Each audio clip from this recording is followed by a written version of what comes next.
경제 전문가의 원포인트 레슨. 꼭 알아야 할 정보와 이슈를 알기 쉽게 풀어드립니다.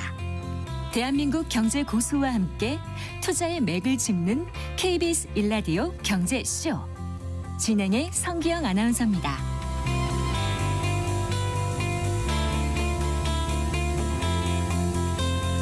4시 17분입니다. 트럼프 대통령이 하나의 크고 아름다운 법안이라고 부르는 감세안이 통과된 뒤에 자신감 가진 걸까요? 잠잠하던 도널드 트럼프 미국 대통령의 관세 폭주가 시작됐습니다. 지난 7일에는 이제 우리 한국과 또 일본을 포함한 14개 나라의 관세 서한을 보냈는데 오늘은 브라질, 필리핀 등 또 8개 나라에 8월 1일부터 적용할 그 상호관세 세율을 적시한 서한을 발송했다고 합니다.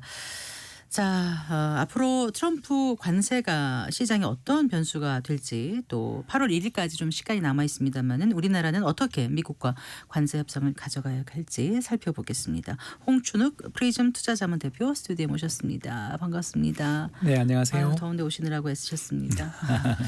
자, 트럼프 미국 대통령이 결국 우리나라에 이제 25% 상호 관세를 부과하겠다고 서한을 보내왔지 않습니까? 네. 일단 유예 시한은 우리가 갖게 된 거잖아요. 8월 1일까지요. 네, 근데 별로 기대가 안 되는. 예, 참 네. 요구 사항들이 예. 대략 다 알려져 있거든요. 근데 있는데 네. 참 우리 입장에서 들어주기 어려운 그런 요구들이고 네. 일단 그 우리랑 비슷한 입장이 처해 있는 나라가 일본인데 일본은 네. 이제 원래 4월 7일 날은 24% 관세를 맞았던 게 이번에 1%포인트 또 올라서 올려서 25가 됐어요. 그러니까요. 예. 그래서 지금 일본이 곧 그 선거가 있거든요. 근데 이 선거에서 이제 지금 현재 이제 이시바 내각이 네. 7월 중에 선거가 있는데 뭐 지금 현재 분위기는 굉장히 안 좋습니다. 네. 굉장히 안 좋은 상황에서 그러니까 정치적으로 그 막 좀 고비랄까 곤경에 몰려 있는 일본 정부를 굉장히 압박했는데 네. 그거에 대해서 이제 일본 정부로서는 수용하기 어려운 그런 상황이었던 것 같고요. 가장 네. 관건이 됐던 건 쌀 문제였던 것으로 알려지고 있습니다. 네. 최근 뭐 일본이 그 쌀파동 났잖아요. 그러니까 값싼 미국산 쌀을 수입해라 이제 이렇게 했는데 그렇게 하는 순간 이제 자민당이 그 두 가지 그 중요한 이제 일종의 그 연합 정당이거든요. 하나는 이제 도시 지역에서 약간 진보적인 성향을 가지고 계신 분들이 지지하는 정당이기도 하지만 다른 한편에서는 그 지방에 이제 우리나라의 농협에 해당되는 이제 전농이라는 그 집단의 지지를 받는 조국 의원들이라고 그러니까 네. 예, 수십 년에 걸쳐서 계속 당선을 거듭해온 그 집안들이 가지고 있는 그 선거의 네트워크가 깨지기 때문에 그걸 수용하기가 굉장히 어려운 그런 상황인데 거기다가 그걸 요구를 하고 네. 더군다나 관세까지 1% 올리는 걸 보면 일단 뭐 우리도 굉장히 좀 난항이 예상된다. 네, 이렇게 우리는 봅니다. 그냥 25에서 25 그대로긴 한데 이번에 그 4월 2일에 처음에 부과했던 거하고 이제 8월 1일에 예정돼서 이제 보낸 그 서한의 쭉 그 관세율 비교표를 보니까요. 이게 어떻게 가까운 동맹이라고 하는데 이제 한국과 일본이 가장 뭐라 그럴까요? 처음에 부과했던 것보다 내린 나라도 제법 되더라고요. 예, 맞습니다. 예, 가장 한 많이 12개 내린 나라가 나라인가 뭐 이렇게 됐어요. 예, 베트남이 46%가 20%로. 그러니까요. 예, 그리고 중국 같은 경우도 원래는 그때 140%를 네. 부르짖던 것이 지금 저렇게 내려갔는데 이제 한국이나 일본에 대해서 이런 태도들을 보인다라는 건 올해는 우방이고 뭐고 네. 상관없고 네. 자기가 봤을 때 미국에 대해서 막대한 무역 흑자를 기록하는 나라들은 네. 용서할 수 없다. 이렇게 보이는 것 같습니다. 그래서 중국이나 일본, 유럽연합, 대만, 한국 뭐 이런 나라들이 이제 대부분 무역 흑자 국가들인데 네, 네. 예, 그런 무역 흑자 국가들에 대해서 취해졌던 관세들은 전혀 어떻게 보면 낮춰주는 경향이 없는. 그래서 이제 지금 유럽연합이 문제가 되는데요. 유럽연합에 대해서 이제 이미 영국에 대해서는 10% 관세를 부과한 것으로 해서 가장 낮은 관세율을 부과했었는데, 네, 네. 근데 이제 유럽연합과도 치열하게 지금 협의 중이고 또 유럽연합이 하는 이야기가 상품에서는 우리가 흑자 맞는데 서비스 무역까지 하면 우리가 적자다. 야, 이거를 감안하지 않고 이런 식으로 우리한테 관세를 때린 게 말이 되냐라고 강하게 저항하니까 거기에 대해서는 또 아무 말도 못하고 이제 가장 만만한 한국과 일본을 지금 겨냥해서 이런 폭거를 저지르고 있다라고 볼 수 있겠고요. 참고로 같은 시간에 또 브라질에 대해서 네. 50% 관세를 부과를 해서 그 10%였다가 50%로 40%포인트로 높였어요. 예, 네. 예. 그 전문 읽어보면서 왔는데 예. 다른 나라 내정 간섭을 이렇게 해도 되나? 뭐라고 써 있었는데요? 예, 전임 대통령에 대한 수사를 전면 중단하고 그 사람은 뭐 우리의 친구다라는 그런 표현을 썼고 이런 네. 식으로 정치 보복을 하는 건 옳지 않고 나는 당신에 대해서 매우 좀 뭐 분노하고 있다 이런 뉘앙스. 그러면서 50%가 된 거예요? 50%. 그 전에 10%를 부과했었는데 왜냐하면 네. 브라질이 뭐 미국에 대해서 흑자를 기록할 게 없는 나라잖아요. 예, 그런데도 불구하고 브라질산 제품에 대해서 50% 관세를. 그러니까 한마디로 말해서 굉장히 자의적이고 그리고 또 재밌는 게 일본에 보낸 문서랑 한국에 보낸 문서가 국적만 다르고 똑같다는 거 아세요? 복붙했습니까? 예. 네. 그러니까 뭐 성의도 없고 이 한국 일본을 그냥 묶음으로 처리하는 굉장히 참 서글픈 그런 뉴스가 지금 쏟아지고 있습니다. 자, 하나씩 좀 짚어볼게요. 지금 어쨌든 이제 새 정부가 들어선 지 얼마 안 돼서 실질적으로 관세 협상을 하기에는 시간이 턱없이 부족했다 이런 거고 또 미국 측 요구에 다 맞추기도 어려운 상황이다 이런 얘기를 하긴 하는데 실제로 미국 정부가 우리한테 가장 요구하는 게 어떤 거죠? 그냥 자기들은 하나 희생하지 않고 우리가 모두 수용을 다 해주기를 바라는 것 같고요. 이제 가장 중요한 이슈 네. 사항은 수입 쇠고기 원령 네. 30개월 이상 된. 그리고 두 번째는 그 우리나라에서 구글 맵이 잘 안 돌아가잖아요. 여러 가지 보안상의 이유 등으로 인해 가지고 예, 그런 예. 문제들에 대해서 좀 문제들을 갖다가 이야기를 하는 것 같습니다. 그리고 더 나아가서 온라인 플랫폼이나 망 사용료 부과 등에 대해서도 네. 우리나라 뭐 당연히 그리고 지금 일본에 대해서 이야기하고 있는 것처럼 쇠고기뿐만 아니라 이제 다른 식료품들에 대해서도 역시 시장 개방을 요구하고 있고요. 네. 여기에 이제 LNG 알라스카산 LNG에 대한 개발 프로젝트에 네. 이제 당신들이 돈 내는 거 해라라는 거 그리고 국방비 이제 증액 예, 이런 게 다 안에 들어가 있고 이제 나오진 않았지만 이미 네. 저희들이 몇 가지 나왔던 뉴스로 볼 때 달러에 대한 원화 환율의 극적인 인하까지 요구가 들어와 있는 게 아닌가. 그게 무슨 말씀이세요? 예, 저기 지난번 이게 굉장히 그 외환시장에서는 큰 이슈가 됐던 사건인데요. 그 지난 정부 그러니까 네. 이번 정부 당선 전에 유럽에서 미국과 우리나라 말씀하시는 거죠? 우리나라가 비밀 회담을 하고 있는 중에 갑자기 외신 보도로 한국이 미국의 달러 환율 그 인하 요구를 수용했다라는 그런 루머가 돌면서 하루에 환율 100원 빠진 거 혹시 기억나죠? 5월 달에 한번 그런 일이 있었습니다. 네. 이제 이런 일들이 있었던 걸 생각해 본다라면 그러니까 이렇게 공개적으로 나와 있는 요구들은 이 정도에 불과하지만 암묵적으로 볼 때 방금 제가 말씀드린 세 가지 예. 결국 쌀시장 추가 개방 네. 그리고 우리나라 외환시장 개방 안 하는 거 그리고 대규모 미국 프로젝트에 대한 참여 이런 것들을 예, 이거 패키지로 원한 게 아닌가. 이렇게 되면 사실 이걸 수용한다는 자체가 벌써 저는 상상이 잘 안 되거든요. 네.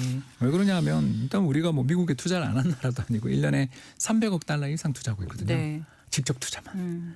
그래서 중국에 대한 직접 투자 규모를 갖다가 5배 정도 넘어선 지 오래됐는데 이 정도로 미국에 열심히 투자를 해주고 있는 나라에 대해서 이런 태도들을 보인다라는 건 그냥 한국이나 일본을 트럼프가 어떻게 생각하고 있는지를 한국은 부유한 나라고 머니 머신이다 이렇게까지 표현을 하지 않았습니까? 이제 대만한테 표현했던 거에 비하면 그래도 양반이긴 했는데요. 네. 대만은 우리의 반도체 산업을 모두 가져갔어요라는 표현까지 썼던 거 근데 기억나실 어쨌든 겁니다. 간에요. 지금 이게 들어줄 수 없는 사안이지만 안 들을 수도 없는 거 아니겠습니까? 예, 우리 입장에서 일단 25% 맞고 시작하는 건데 네. 8월 1일부터 네. 맞고 시작하고 여기에다가 자동차라든가 철강, 알루미늄 등등 수많은 다른 품목들에 대한 어떤 품목별 관세, 관세. 품목별 관세 예. 문제들도 함께 걸려 있는 상황이기 때문에 사실 우리나라 입장에서 미국에 대해서 약 1,300억 불 정도 수입을 하고 있고 그러니까 그 과정에서 우리가 이제 무역흑자를 한 600억 불 정도 내고 있는 나라니까 네. 이 정도 무역흑자를 내고 있는 나라가 그것도 돈을 못 쓰냐라는 식으로 이제 밀어붙이는 거고요. 이걸 우리가 근데 이제 상호주의 안 맞다고 그러잖아요. 그렇죠. 예, 지금요. 맞받아칠 카드가 별로 없다라는 게 한국과 일본의 이제 최대 문제가 되겠죠.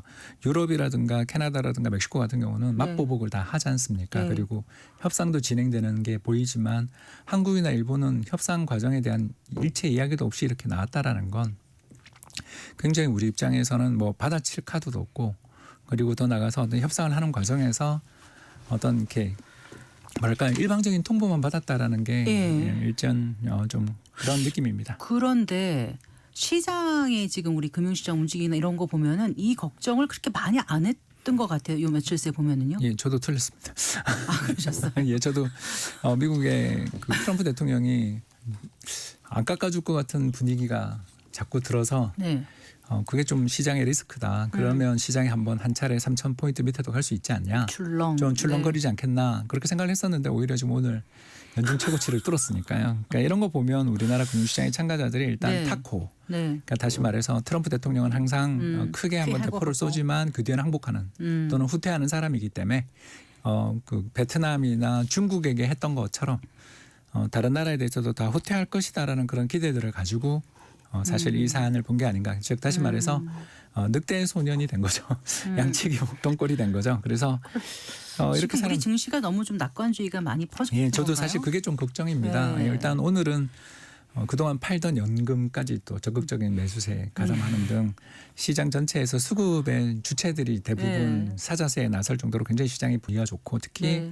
그 자사주 소각에 대한 의무 규정들 도입에 대한 그러니까요. 이야기가 네. 나오면서 네. 자사주가 전체 상장 종목 중에 그 10% 이상을 차지하는 기업들이 그렇게 많은 줄도 몰랐습니다. 그렇게 많이들 갖고 있더라고요. 예, 200개가 넘는 그리고 그 중에서도 또 30% 이상 기업들도 그렇게 많은 줄 몰랐고요. 네. 이 정도로 이제 우리나라 기업들이 그 자사주를 동원함으로써 어떻게 보면 대주주의 경영권을 보호해 주는 역할을 했는데 이제 이거를 의무 소각을 하게 된다면 결국 이제 우호지분들한테 넘기게 되는데 네. 이걸 이제 백기사라고 하죠. 네. 근데 이제 백기사가 나중에 잘못하면 이제 흑기사가 되는 경우를 우리는 하도 많이 봤기 때문에 왜냐하면 돌아서는 건 이게 아이고. 자본의 수익이라는 거죠. 네. 그렇지 않습니까? 그래서 이제 이 기업들 입장에서는 이제 이러지도 저러지도 못하는 기업들이 많고 특히 이제 그 대상이 되는 기업들이 그 금융업계에 되게 많다 보니까 네, 시장이 좀 그 해외발 악재에 대해서는 네, 별로 반응하지 않고 네. 일단 우리 국내 요인에 의해서 강하게 상승하는 모습을 보여서 아무튼 저 같은 전문가들의 면이 좀 상했습니다.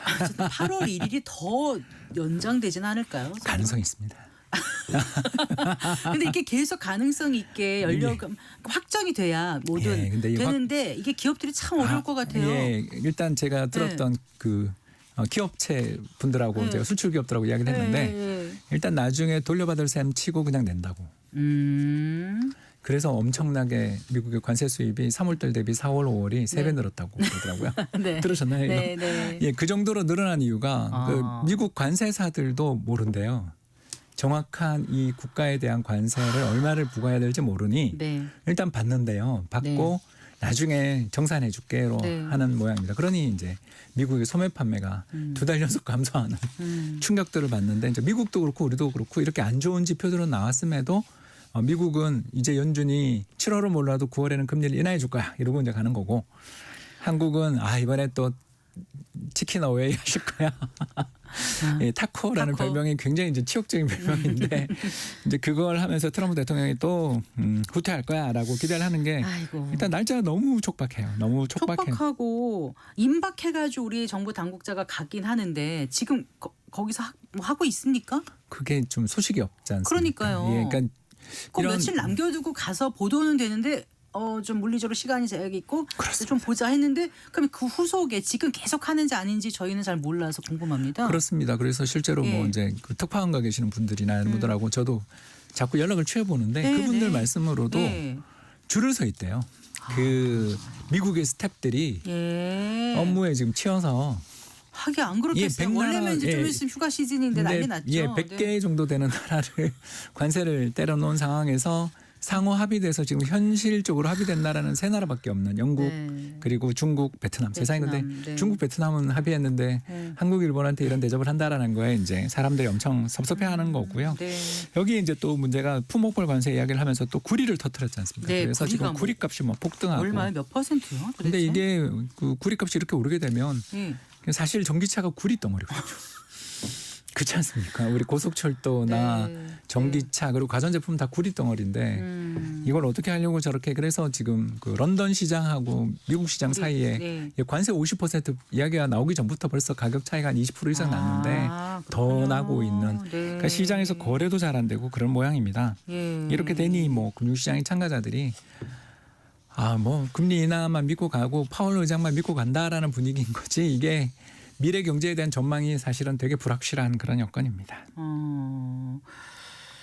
지금 방위비하고 이제 연동해서 지금 하려는 그 일중이 보이잖아요. 그래 거의 점점 더 어렵다는 생각이 들거든요. 근데 이제 나는 방위비 더 많이 내야 된다. 주한미군 2만 8천 명인데 이제 숫자도 잘못 얘기해서 트럼프 대통령이 좀 그랬긴 했습니다. 어쨌든 방위비를 내야 된다. 근데 바이든 정부에서 좀 덜 깎아줬다. 난 제대로 받아야 되겠다. 지금 이런 입장이지 않습니까? 뭐 하나 근데 그게 협상하기 위해서 내놓은 걸까요? 이게 진짜 그럴까요? 진심 같습니다. 예, 왜 그러냐면 이분이 일기 때도 계속 했던 내용이고요. 네네. 그리고 이번에 또 나토 회담 가서 GDP 5%를 또 들고 나왔기 때문에 네. 참고로 GDP에서 5%를 달성하는 나라는 세계적으로 볼 때 없거든요.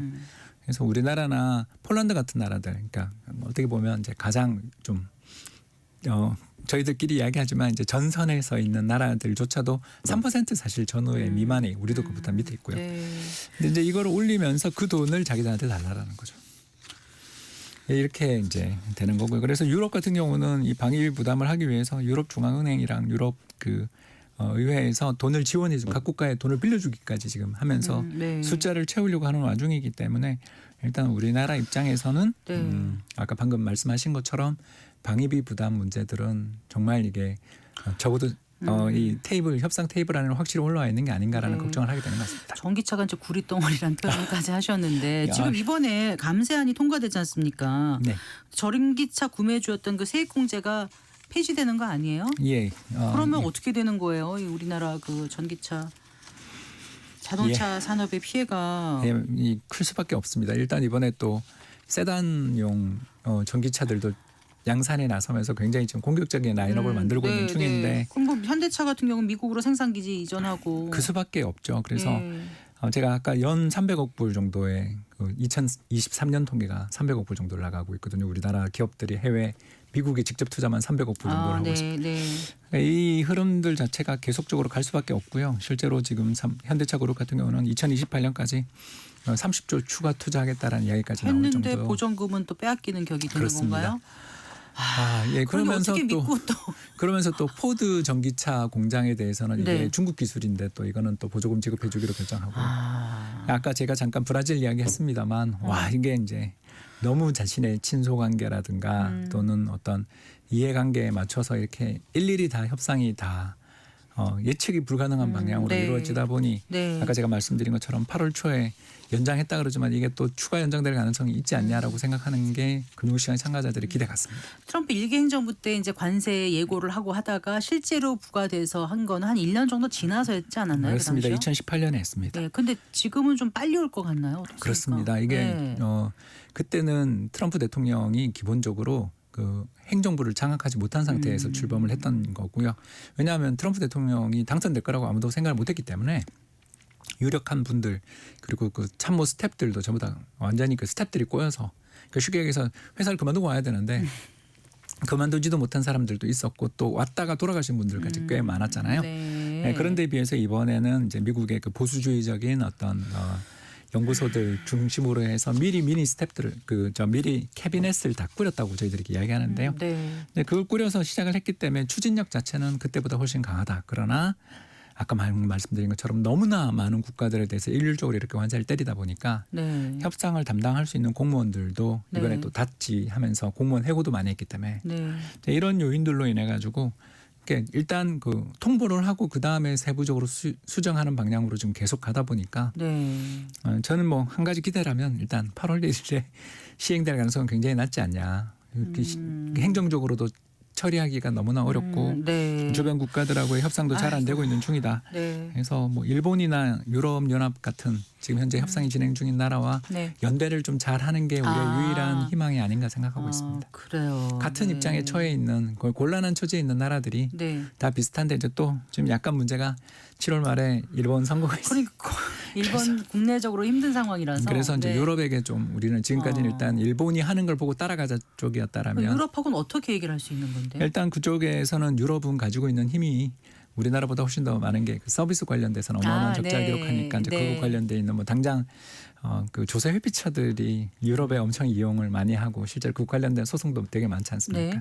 이제 그런 것들에 대한 대응 방안들 있지 않습니까? 예. 실제로 우리나라에 와 있는 거대 빅테크 기업들이 우리나라 세금 안 낸다는 이야기는 다 우리 옛날부터 했던 것들이고 네.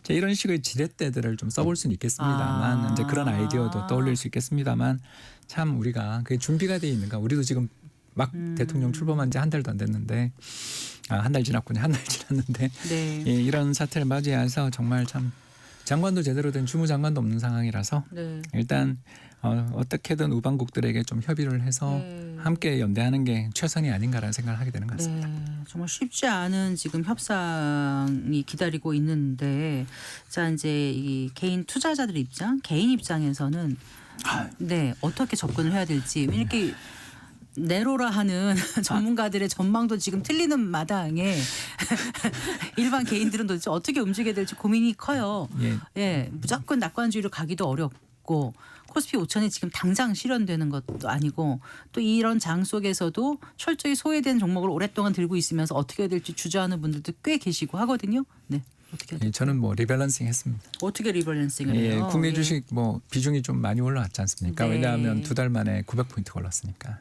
그러네요. 예, 그렇습니다. 그 이제 좀 있으면 1000포인트가 될 것 같은데요. 그래서 이제 그 목표 비중보다 좀 많이 오버됐으니까 그거 조금 팔아서 미국 국채랑 금 뭐 이런 자산들로 조금 약간 이제 뭐랄까요 시장이 너무너무 낙관적으로만 흐르고 있으니까 네. 혹시 돌부리에 걸리지 않을까.